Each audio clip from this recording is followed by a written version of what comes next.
I came out here in 1964, and in those days, Mr. Chamberlain and Mr. Hawker are the ones that ran the club. There was no breakfast or lunch. There was only dinner, and there was a certain dinner Monday, another one Tuesday. It was the same one every day of the week. They had a different. Only one. There wasn't a choice. I can't remember how it went, but I mean it was conch on Monday, and it was something else on Tuesday, and always it's been the Bahamians were doing all the cooking, and it was all Bahamian food: peas and rice, seafood. Well, everyone, they all ate fish and rice. That was pretty much the main thing, fish and rice. But they always had pigeon peas. All the houses had bushes with pigeon peas growing, because rice and pigeon peas was a major thing. I mean, every day, pigeon peas and rice. And every day, now they used to hang conch, they would hang conch up on a clothesline to dry, and you get dried conch, which is quite different than the conch chowder or anything else that you'd make with a conch. The dried conch, it tastes completely different, but then they loved it. And the men, most of the men went fishing every day because they needed the food. Like my family would go out, and in those days they could go out, and we could get enough conch in one day. There were, let's see, 1, 2, 3, 4, 5, 6, and someone else. There were 7 people to feed, but we could go out and get conch for a day, or we could go out and get grouper or whatever they wanted for the day. But you had to keep going and have it for the week, and plus rice. And then we could order from Nassau. And I remember I said, couldn't I get something special? So I said, yeah, let's order some mushrooms. So we ordered mushrooms on the mailboat, but they came in like a pound can. And I think at that time we didn't even have refrigeration. So there was no way we could use it that fast. You know, we had to divide it up with other people. And then in the little local shops, they had those little sausages, Vienna sausages. They always had Vienna sausages, and they always had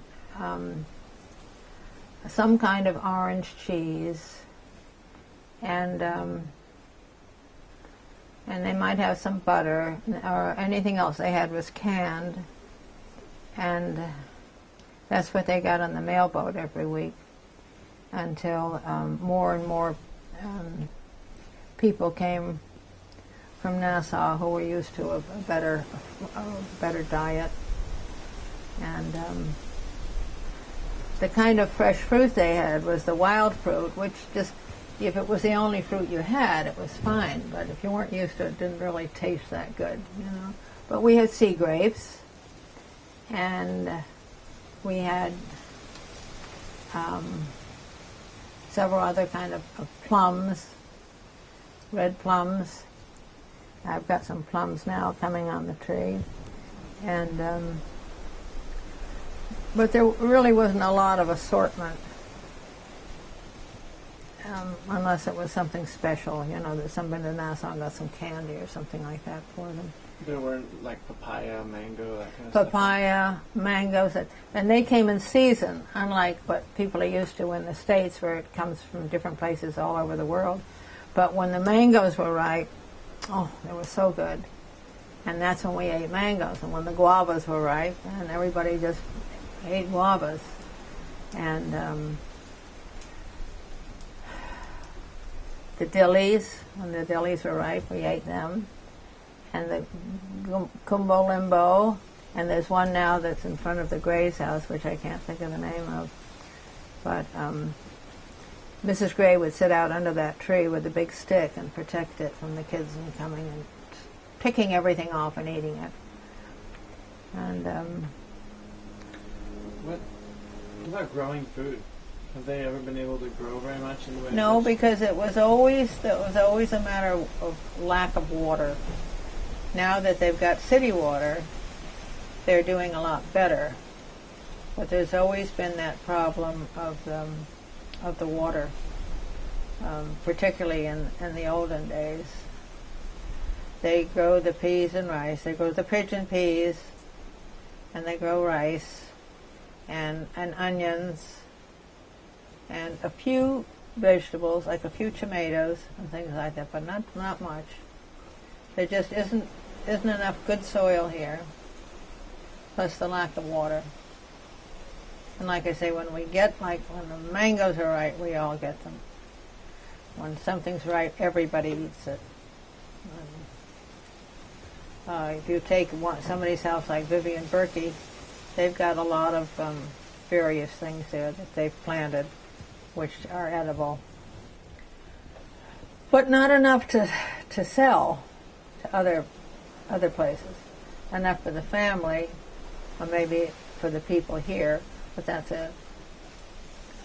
At least it's for Staniel Cay. Yeah. And then they had to do a lot of work at home. The fresh water, we had 2 or 3 wells, and when these children got up in the morning, before they went to school, they took an empty pail, or an empty paint pail, and went down to the well and filled it with water, and had to make 6 or 8 trips from the well to the house before they were allowed to leave and go to school. They had to do this work first, and just so they'd have some water at the house. And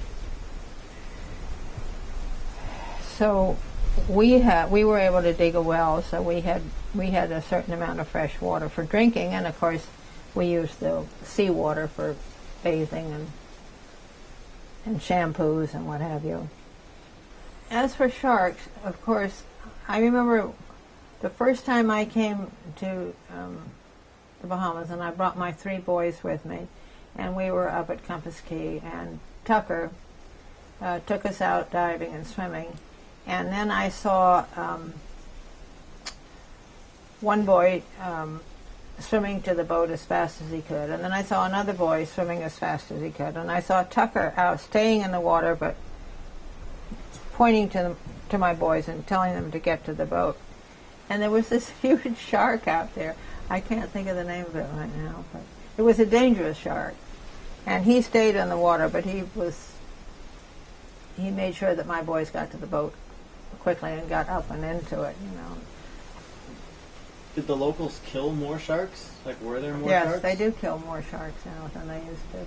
They kill more now? They kill more now, yeah. It's a big thing to kill them. And of course they killed turtles whenever they could. And they're finally slowing down on it. They're finally beginning to have a little understanding of why a lot of these things are protected now. Like when they went into the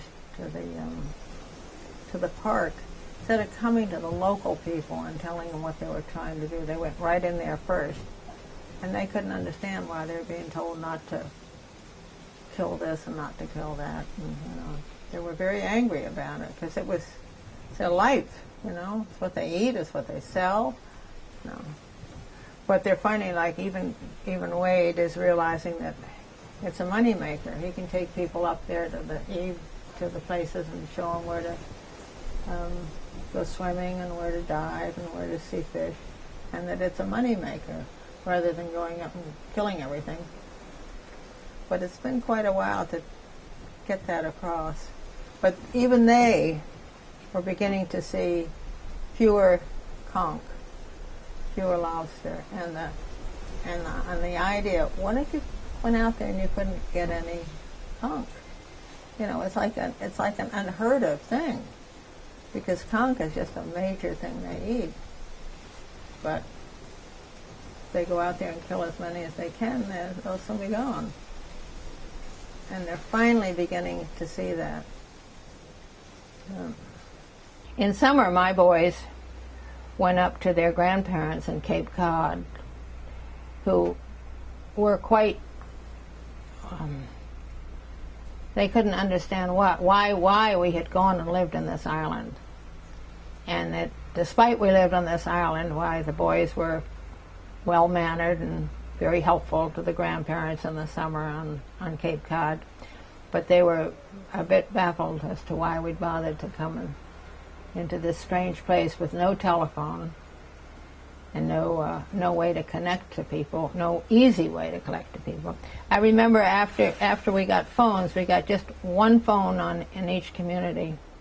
And I remember coming by the man from Black Point, and he called to me and he said they had a message from me that had come through the telephone of Black Point, and he had it in his pocket, but unfortunately it had blown away. So it was like, sorry. But there was no understanding with the Bahamians at that time of letters or messages like that. The only way they did messages was over the radio. The public radio would make an announcement, and often very sad announcements, like if somebody's father had died or someone was in the hospital, the notice would go on the radio, and then everyone in the Bahamas would hear it. That's the way there was no newspaper. There were no messages sent like that. And our closest community is 6 miles south of us. By boat, of course, everything is by boat. And that's where they had the first telephone. And then they called me to be someone's godmother at Black Point. And we thought, we didn't know what we were going to do. So we went in the boat down to Black Point. And the woman who had just had the baby, what they did in those days, the mother was able to stay in the house for 9 days. And then on the 9th day, the mother came outside for the first time since the baby was born. And the godmother carried the baby out and then carried the baby around the house outside. Now you got holes and rocks. But that's what I was carrying the baby, and I had a godmother on the left and a godfather on the right, and they were reading out of the Bible, and I was praying that I wouldn't fall in one of these holes while I was carrying the baby. And then after I went around the house outside with the baby, then I took the baby to the mother, and then we partied, and they came out with drinks and food, and we danced. You danced on the porch of the house, which was about 4 feet wide and 6 feet long. You just danced back and forth and back and forth and back and forth. But that's what they did when a baby was first born in those days. And of course the babies were born at home. Later on, 10 or 15 years later, they started to take the baby up to Nassau. Well, the mother went to Nassau maybe a month or so before the baby was due and had the baby at a hospital. And pretty much they all do that now. But in those days, those early days in the 60s, they had the baby at home. And we had no...